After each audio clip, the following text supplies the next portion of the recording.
Hello students, welcome to Theta Academy. तो आप सब लोग सही होंगे और आप लोग की पढ़ाई अच्छी चल रही होगी। तो आप सबको पता है हम एक सीरीज लेके चल रहे थे स्पेशल वीडियो की, जिसमें हम पहले दिन एक टॉपिक को डिस्कस कर रहे थे जिसका नाम है डिफरेंशिएशन एंड इंटीग्रेशन। तो डिफरेंशिएशन हमने काफ़ी देख लिया था, एक छोटा सा पार्ट उसका बचा है वो हम देखेंगे, और उसके बाद हम देखेंगे इंटीग्रेशन का पार्ट। तो चलिए देखते हैं कैसे। और कल हमने थोड़ा सा ब्रीफ देख लेते हैं हमने कल क्या पढ़ा था। तो डिफरेंशिएशन मैंने कहा था हम रिप्रेजेंट करते हैं डी बाई डी एक्स से, डी बाई डी एक्स। और मैंने कुछ फॉर्मूले बताए थे, फॉर्मूले तो आपने याद कर लिए होंगे। मैं बता देता हूँ ऑपरेशन कैसे लगाते थे हम। तो अगर हमारे पास एफ एक्स प्लस जी एक्स है तो हम क्या करते थे, D by D x of F x और plus D by D x of ji X. चलिए ये हो गया। उसके बाद अगर हमारा कोई फॉर्म, यही हमारा किस में रहता था, सब्सट्रैक्शन में। बीच में क्या आ जाएगा, माइनस का साइन आ जाएगा, यही अंतर था। और अगर हमारा कोई दूसरा क्या था, हमारा कोई अगर फंक्शन किस में हो, मल्टीप्लिकेशन में दो फंक्शन, तो एफ एक्स इंटू जी एक्स होता था। फिर मैंने आपको तालमेल वाला नियम बताया था। तालमेल मीन्स ये फर्स्ट फंक्शन ये सेकंड फंक्शन, तो दोनों एक दूसरे का वेट करते हुए एक दूसरे का क्या करते हैं, डिफ्रेंशिएशन कराते हैं। तो एफ एक्स एक बार पहले एफ एक्स रहता है ऐसे ही, और क्या करते हैं जी एक्स का डिफ्रेंशिएशन होता है, दोबारा क्या जी एक्स ऐसे ही रहता है, और एफ एक्स का क्या होता है, डिफ्रेंशिएशन होता है। चलिए ये भी पढ़ लिया था। तीसरा हमने पढ़ा था क्या, तीसरा हमने पढ़ा था कि d by D x of F x upon g x क्या होता है। F x upon g x mean जब हमारा जो फंक्शन है वो किस में है, डिवीजन में है। तो D by D x of F x upon g x, तो इसमें भी तालमेल बैठाते हुए हमने इनका डिफरेंशिएशन कराया था। ये सेकंड फंक्शन और ये फर्स्ट फंक्शन। तो सेकंड फंक्शन कहता है पहले मैं बैठता हूँ और तू अपना इंटीग्रेशन, तू अपना डिफरेंशिएशन करा। बीच में माइनस आता था, फिर एफ एक्स ऐसे रहता था और d by D x of ji x रहता था। बट जी एक्स कहता था मैं नीचे हूँ तो मेरा को थोड़ा और प्रायोरिटी दो, और मैं जी एक्स का होल स्क्वायर हो जाता था। तो ये हमने पढ़ा था, और इसका ही क्या होगा, यूज होगा आपके जो फिजिक्स में आपके मोशन इन अ प्लेन वाला चैप्टर है, उसमें भी आपका ये काफ़ी इंपॉर्टेंट रोल निभाता है। और ज़्यादातर तो अभी इंटीग्रेशन ही आपके पास रहेगा, लेकिन इंटीग्रेशन को समझने के लिए आपको क्या है, डिफरेंशिएशन भी आना चाहिए। चलिए एक थोड़ा सा छोटा सा पार्ट और बचा है, मैं आपको बता देता हूँ। छोटा सा पार्ट क्या है, देखिए अगर कभी कभी आपका क्या होता है, अभी तो हमने देखा था कि जो भी हमारा फंक्शन था वो एक ही वेरिएबल क्या कर रहा था, कंटेन कर रहा था। जैसे मैंने कहा y इक्वल टू क्या था, एक्स स्क्वायर प्लस 2x था। तो हम सीधे से हम कर रहे थे differentiate with respect to x, क्योंकि हमारे पास क्या है, एक ही वेरिएबल है और वो क्या है, आसानी से हमारा डिफरेंशिएट हो सकता है, जो हमारा एफ एक्स प्लस जी एक्स है। तो हमने कहा ठीक है, d Y by D x क्या हो गया, एक बार हमने एक्स स्क्वायर से किया तो 2x, और 2x से किया तो 2। तो ये हमारा क्या आ जाता था, आंसर। बट ऐसा अब हमारे पास बहुत से कॉम्प्लेक्स टाइप के क्या आएंगे, फंक्शन आएंगे, तो उनको कैसे डील करेंगे हम, मैं आपको बताता हूँ। जैसे हमारे पास मान लीजिए आपके पास y इक्वल टू है under root A x square plus B x plus C है। इसको आपको क्या करना है, differentiate with respect to x करना, mean D Y by D X equal to क्या आएगा आपको बताना है। तो देखिए अगर आप यहाँ पे करेंगे तो इस पूरे को आपको क्या करना पड़ेगा, डिफरेंशिएट करना है। तो उसके लिए मैं आपको बताता हूँ कि आप कैसे करेंगे। तो आप इसको क्या कर लेंगे, इसको मान लेंगे t, let t equal to a x square plus B x plus c. Okay, means आपने मान लिया कि जो y फंक्शन है उसमें जो वेरिएबल क्या है, t है, और जो t है उसमें क्या वेरिएबल है, x है। तो आप देख सकते हैं आपने क्या कर लिया है, जो D Y by D X आ जाएगा वो क्या आ जाएगा बताइए। एक बार तो हमारा जो फंक्शन है उसमें क्या वेरिएबल है, t है। तो जो भी वेरिएबल होता है उसके रिस्पेक्ट में हम क्या करते हैं, डिफरेंशिएट करते हैं। मैंने आपको कल बताया था। तो dt तो नीचे आ जाएगा और d Y by d t. But हमारे पास जो t है वो किसका फंक्शन है, x का। तो एक बार किसके रिस्पेक्ट में भी होगा, हमारा x के रिस्पेक्ट में भी होगा। मतलब t का हमने करना है x के रिस्पेक्ट में, मीन्स नीचे क्या आएगा, dx आएगा, और ऊपर क्या आएगा, dt। तो ये आपका क्या आ जाता है, एक फॉर्मूला टाइप का आ जाता है, जो आपने समझ लिया होगा कैसा है। मैंने क्या कहा, कभी कभी कॉम्प्लेक्स टाइप के क्या आ जाते हैं, आपके फंक्शन आ जाते हैं, जैसे ये वाला फंक्शन है।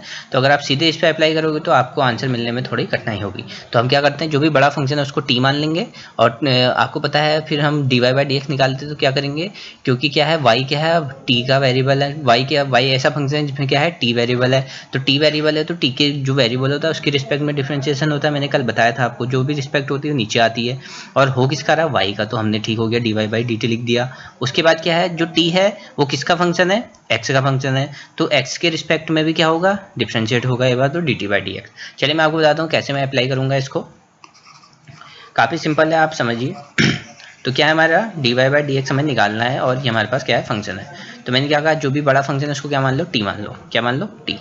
तो टी इक्वल टू मैंने मान लिया A x square plus B x plus C.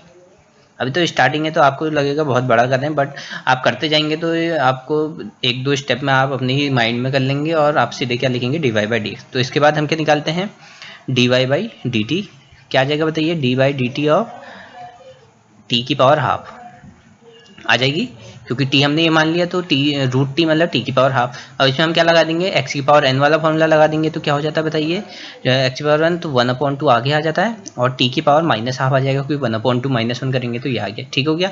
But dot क्या आता है बताइए, डॉट क्या आता है टी का, जो टी किसका फंक्शन है, टी में जो वेरिएबल है वो एक्स है, तो एक्स के रिस्पेक्ट में भी क्या होगा इंटीग्रेशन होगा, तो D by D x of T, T की वैल्यू आप रख देंगे A x square plus B x plus C. तो आप समझ गए होंगे, काफ़ी आसानी से मैंने आपको समझाने की पूरी कोशिश करी है। तो देखिए अब इसका अगर हम आंसर निकालें तो अब तो फिर हमारा वही आपके फॉर्मूले लगेंगे। अब देखिए ये क्या है एफ एक्स प्लस जी एक्स प्लस एच एक्स है, तो ए एक्स स्क्वायर का करेंगे तो इसमें सी एक्स वाला लगेगा, ए कहेगा मेरे को तेरे से कोई मतलब नहीं तो ए को बाहर भेज देंगे, और एक्स स्क्वायर करेंगे तो एक्स की पावर एन वाला लगेगा तो 2x प्लस बी एक्स में फिर वही लगेगा, बी कॉन्स्टेंट है बाहर आ जाएगा, d x upon D x क्या आ जाएगा 1, और सी क्या कॉन्स्टेंट है ये बिना किसी वेरिएबल का है, तो ये कहेगा मैं जो डी बाई डी एक्स हो गया तेरी वैल्यू क्या हो गई 0 हो गई। अब देखिए 1/2 टी की पावर माइनस हाफ और क्या आ गया 2 a x plus b, but यहाँ पे आंसर नहीं है क्योंकि हमारे जो D Y by D x है जो हमारा पेरेंट था y इक्वल टू क्या था x का क्या था वेरिएबल था, जो t है उसमें हमारा आंसर नहीं आ सकता, तो t की हमें वैल्यू पता है, हम सीधे क्या रख देंगे रख देंगे। जैसे अगर हम t की पावर माइनस हाफ है तो उसको नीचे लाएंगे तो t की पावर हाफ हो जाएगी और 2ax प्लस बी आ जाएगी। उसके बाद देखिए 1/2 और ये 2ax प्लस बी है और बस t की वैल्यू रख दीजिए, आप क्या आ जाएगा under root A x square plus B x plus C. तो आप समझ गए होंगे हमने D Y by D X कैसे निकाला, पर हमने इतने बड़े फंक्शन को एक सिंगल फंक्शन मान लिया, उसके बाद हमने उसका क्या कर दिया डिफरेंशिएट कर दिया। आई थिंक आपको समझ आ गया होगा। तो ये 4 टाइप के थे आपके डिफरेंशिएशन में टाइप, आप समझ सकते हैं अच्छे से। अब हम बढ़ते हैं इंटीग्रेशन की तरफ। चलिए इंटीग्रेशन पढ़ते हैं। कल मैंने इंटीग्रेशन बताया था नहीं बताया था, जो इंटीग्रेशन देखिए आप इसका भी मीनिंग आप इसके लिटरली मीनिंग से निकाल सकते हैं। आपने पढ़ा होगा हमारी जो कॉन्स्टिट्यूशन है उसमें एक वर्ड आता है क्या इंटीग्रिटी, क्या आता है इंटीग्रिटी। इंटीग्रिटी मीन्स क्या होता है अखंडता, क्या कहते हैं अखंडता। आपने हमारे जो प्राइम मिनिस्टर हैं मोदी जी उनके मुझसे काफ़ी बार सुना होगा कि हमारा जो सपना है वो है अखंड भारत बनाने का सपना है। क्या बनाने का सपना है अखंड भारत। अखंड मतलब हमें इतने जो हमारी डाइवर्सिटी है हमारे देश में उन सबको एक साथ मिला के क्या कर देना है एक भारत बनाना है, जो एक भारत और श्रेष्ठ भारत का जो हमने सपना देखा है उसको हमने पूरा करना है। तो इससे हम रिलेट कर सकते हैं कि जो इंटीग्रिटी शब्द है उससे क्या बना है इंटीग्रेशन। जैसे डिफ्रेंशिएशन किससे बना था डिफरेंट से डिफरेंस से अलग अलग से, वैसे इंटीग्रेशन किससे बना है इंटीग्रिटी। इंटीग्रिटी मतलब हमने क्या करना है अब जैसे हम अलग अलग कर रहे थे अब हमने इसको क्या करना है एक होके करना है, फंक्शन को सॉल्व करना है। तो देखते हैं जो इंटीग्रेशन होता है वो क्या होता है उसका अपोजिट होता है किसका डिफरेंशिएशन का। जैसे हमने कहा अलग अलग होना किसका अपोजिट है एक साथ रहने का, वैसे ही आपका डिफरेंशिएशन का क्या अपोजिट हो जाता है इंटीग्रेशन। तो मैं एक जगह पे आपको डिफरेंशिएशन के फॉर्मूले फिर लिखा देता हूँ और एक जगह इंटीग्रेशन। तो कैसे बना देखते हैं। जैसे मैंने कहा D by D x of x की पावर एन और d by D x of x की पावर एन, ठीक है D by D x of x की पावर एन था। तो मैंने कहा था डी बाई डी एक्स किसको शो करता है डिफरेंशिएशन को, किसको शो करता है डिफरेंशिएशन को। तो हम देख रहे हैं अगर ये अभी डिफरेंशिएशन को शो कर रहा है, अगर हमने डी एक्स को इसके साथ भेज दिया फंक्शन के साथ, और इंटीग्रेशन का साइन मैं आपको बता देता हूँ क्या होता है। इंटीग्रेशन का साइन होता है ये, क्या होता है इंटीग्रेशन का साइन होता है ये। अभी मैं नॉन लिमिट वाले बता रहा हूँ, मतलब इसमें लिमिट की कोई आपका अभी क्या एप्लीकेशन नहीं आएगी, अभी अप्लाई मैं करूँगा लिमिट वाले। अभी थोड़े हम पहले बेसिक सीख लेते हैं। तो डी बाई डी एक्स और एक्स की पावर एन डिफरेंशिएशन को शो करता है। तो मैंने कहा अगर हम एक्स की पावर एन के साथ अगर ये डी एक्स को भेज दिया मतलब इनको साथ कर दिया और हमने इंटीग्रेशन लगा दिया तो ये क्या बन जाएगा आपका इंटीग्रेशन बन जाएगा। तो आप समझ गए डी बाई डी एक्स तो हमने अलग अलग किया एक्स की पावर एन, तो हमारा क्या है ये डिफरेंशिएशन को शो कर रहा है। बट अगर हमने डी एक्स को एक्स की पावर एन के साथ भेज दिया और इंटीग्रेशन का साइन लगा दिया मतलब इन दोनों को क्या करना है अब एक करके लिखना है, तो इसका क्या फॉर्मूला बन जाता है बताइए एक्स की power n plus one upon n plus one. इसका कोई अल्टरनेट नहीं है कि आप बिना फॉर्मूले के याद किए इनको समझना चाहें, इसको तो आप याद करना ही पड़ेगा तभी आपको आसानी से आएंगे। डी बाई डी एक्स और एक्स की पावर एन क्या होता है बताइए एन एक्स की पावर एन माइनस वन। ऐसे आप याद करते हुए चलें तो आपको बहुत ही आसानी रहेगी। अब जैसे देखिए हमने पढ़ा था D by D x of C, बताइए क्या होता था 0 होता था। वैसे ही अगर हम यहाँ भेज दें कोई भी कांस्टेंट टर्म का, ये कांस्टेंट आया ना, तो कांस्टेंट टर्म का जो भी इंटीग्रेशन होता है वो क्या आ जाता है आपका सी आ जाता है। देखिए मैं बताता हूँ आपको क्या आता है integration of c d x क्या आ जाएगा बताइए। तो ये सी कह रहा है मेरे को तेरे से कोई मतलब नहीं है बट तू मेरे को 0 मत बनना, मैं तेरे का कोई कुछ बिगाड़ूंगा नहीं, मेरे को बाहर भेज दे। तो सी कह रहा है यहाँ बाहर भेज दिया और इंटीग्रेशन क्या आ गया डी एक्स आ गया। और सी आपको पता है इंटीग्रेशन डी एक्स क्या होता है हमेशा एक्स होता है। इंटीग्रेशन dx क्या होता है, x होता है। आप याद रख लीजिए, मैंने कहा इंटीग्रेशन dx क्या होता है, x होता है। वैसे मैंने कहा इंटीग्रेशन dt क्या होता है, t होता है। और इंटीग्रेशन क्या dy क्या होता है, y होता है। तो यह क्या कर लीजिए, आप याद कर लीजिए। तो काफ़ी आसान सा है, integration dt equal to t, integration dy equal to y। ठीक हो गया, ये हो गया। अब देखते हैं आगे क्या होता है। अब देखते हैं हमने एक और फॉर्मूला पढ़ा था। क्या हमने फॉर्मूला पढ़ा था, D by D x of E की पावर एक्स इक्वल टू क्या होता है, ई की पावर एक्स। तो अगर हमने ये dx को यहाँ भेजा, देखिए तो इंटीग्रेशन ई की पावर एक्स dx क्या हो जाएगा, यही हमारे पास फंक्शन आ जाएगा ई की पावर एक्स। तो आप देख रहे होंगे कितना आसानी से हम सॉल्व कर रहे हैं। जैसे हमने पढ़ा था D by D x of cos x, d by D x of sine x क्या था बताइए, d by D x of sine x क्या आता है, कॉस एक्स आता है। तो integration of cos x D x क्या आ जाएगा, integration cos x d by D x of sine x equal to cos x. तो बताइए d by D x of sine x equal to cos x, तो integration cos x D X आ जाएगा, sine x आ जाएगा। क्या आ जाएगा, साइन एक्स आ जाएगा। वैसे ही हमने पढ़ा था D by D x of cos x equal to क्या आता है, माइनस का साइन एक्स आता है। कल मैंने बताया थे आपको ये। तो बताइए क्या आ जाएगा, integration sine x D x क्या आ जाएगा, माइनस का कॉस एक्स। तो आप इन दोनों को एक साथ रिलेट करते हुए पढ़ेंगे तो आपको काफ़ी आसानी होगी। जैसे हमने यहाँ बताया था D by D x of log x, और लॉग ई बेस एक्स होता है क्योंकि ई बेस एक्स में इसके क्या हम वैल्यू निकालते हैं। वैसे लॉग 10 बेस भी होता है, वो आप लॉग टेबल वगैरह का जो कॉन्सेप्ट है बाद में सीखेंगे। तो अगर हमने डी एक्स क्या कर दिया, यहाँ भेज दिया, तो बताइए, और इंटीग्रेशन का साइन लगा दिया, तो क्या आ जाएगा, d x upon x equal to क्या आ जाएगा, लॉग एक्स। तो आप समझ गए होंगे मैंने क्यों कहा था कि जो डिफरेंशिएशन है वो इंटीग्रेशन का उल्टा होता है, अपोजिट होता है। यही कारण है कि अगर कोई फंक्शन है उसका डिफरेंशिएट करते हैं तो जो भी हमारा फंक्शन आता है उसका, अगर उसका इंटीग्रेशन करते हैं तो हमारा क्या आ जाता है, जो हमारा डिफरेंशिएशन का फंक्शन था वो आ जाता है। तो आप समझ गए होंगे, काफ़ी आसानी से समझा दिया मैंने। और जैसे ऑपरेशन लगे थे वही ऑपरेशन यहाँ भी लगते हैं। जैसे क्या था, इंटीग्रेशन, सॉरी पहले डिफरेंशिएशन बताता हूँ ना यहाँ पे। जैसे y इक्वल टू क्या था हमारा, एफ एक्स और प्लस जी एक्स था। मान लीजिए एफ एक्स प्लस जी एक्स है और हमने इसको d Y by D x करना है। तो क्या करते थे, एक बार हम किसका करते थे, एफ एक्स का, और एक बार क्या करते थे हम जी एक्स का करते थे। सेम यहाँ भी कर देंगे हम। अगर y equal to f x plus ji x है और अगर हमें इसका इंटीग्रेशन करना है तो इंटीग्रेशन को कैसे लिखते हैं, इंटीग्रेशन वाई डी एक्स लिखते हैं। तो क्या आ जाएगा बताइए, integration F X D X आ जाएगा और प्लस एक बार integration G X D X. सब सेम वही चल रहा है, आपको कोई भी दिक्कत की बात नहीं है।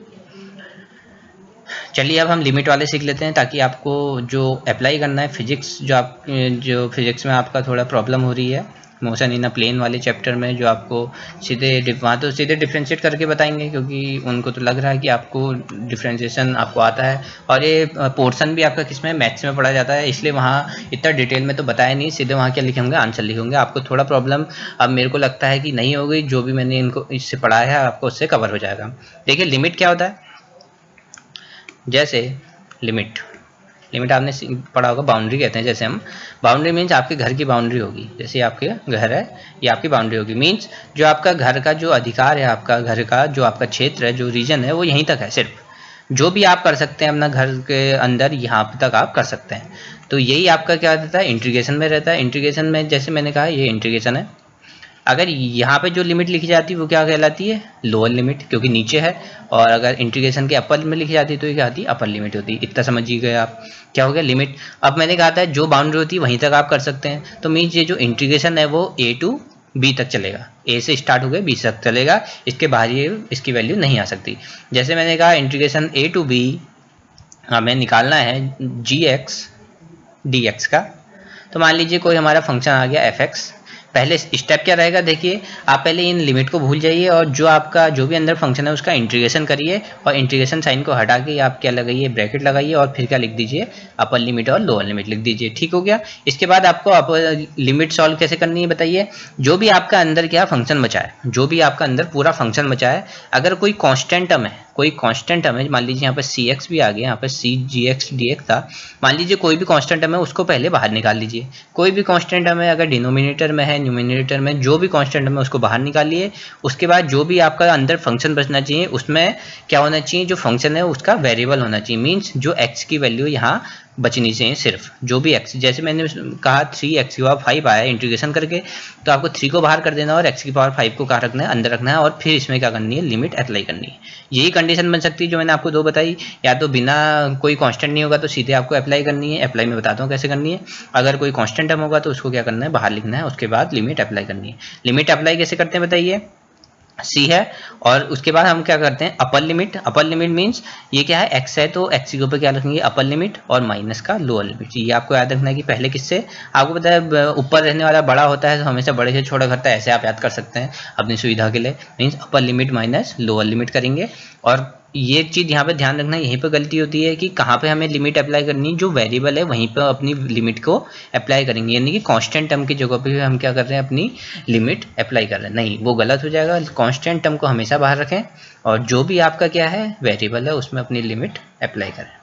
तो आई थिंक आपको समझ आ गया होगा। मैं अब डिफ्रेंशिएशन और इंटीग्रेशन के क्वेश्चन दे देता हूँ आपको, आप घर में प्रैक्टिस करिएगा। अगर कोई भी प्रॉब्लम हो तो आप कमेंट बॉक्स में पूछ सकते हैं और मैं आपको बता दूंगा, और एक दो क्वेश्चन मैं भी करा देता हूं ताकि आपको आसानी रहे।